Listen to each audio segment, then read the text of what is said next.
بسم اللہ الرحمن الرحیم۔ شروع اللہ کے نام سے جو بڑا مہربان نہایت رحم والا ہے۔ السلام علیکم ورحمۃ اللہ وبرکاتہ۔ پڑوسیوں کے متعدد حقوق۔ حضرت محمد صلی اللہ علیہ وآلہ وسلم نے فرمایا، تمہیں معلوم ہے کہ پڑوسی کا کیا حق ہے؟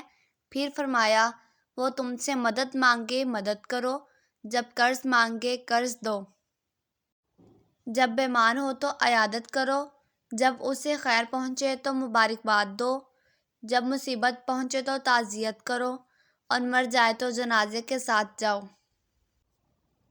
بغیر اجازت اپنی عمارت بلند نہ کرو کہ ہوا رک جائے۔ اپنی ہانڈی سے اس کو ایذا نہ دو، مگر اس میں سے کچھ نہ کچھ اسے بھی دو۔ میوے خریدو تو اس کے پاس بھی ہدیہ کرو، اور اگر نہ کرنا ہو تو چھپا کر مکان میں لاؤ۔ اور تمہارے بچے اسے لے کر باہر نہ نکلیں کہ پڑوسی کے بچوں کو رنج ہوگا۔ تمہیں معلوم ہے کہ پڑوسی کا کیا حق ہے؟ قسم ہے اس کی جس کے قبضہ قدرت میں میری جان ہے، پورے طور پر پڑوسی کا حق ادا کرنے والے تھوڑے ہیں جن پر اللہ عز و جل کی مہربانی ہے۔ پھر تاجدار صلی اللہ علیہ وآلہ وسلم نے ارشاد فرمایا کہ پڑوسی تین قسم کے ہیں۔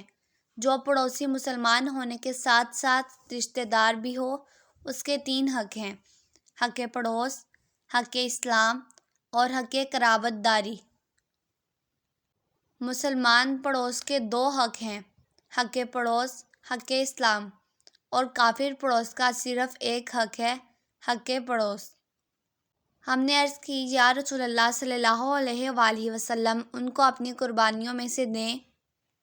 آقا صلی اللہ علیہ وآلہ وسلم نے ارشاد فرمایا، مشرکین کو قربانی میں سے کچھ نہ دو۔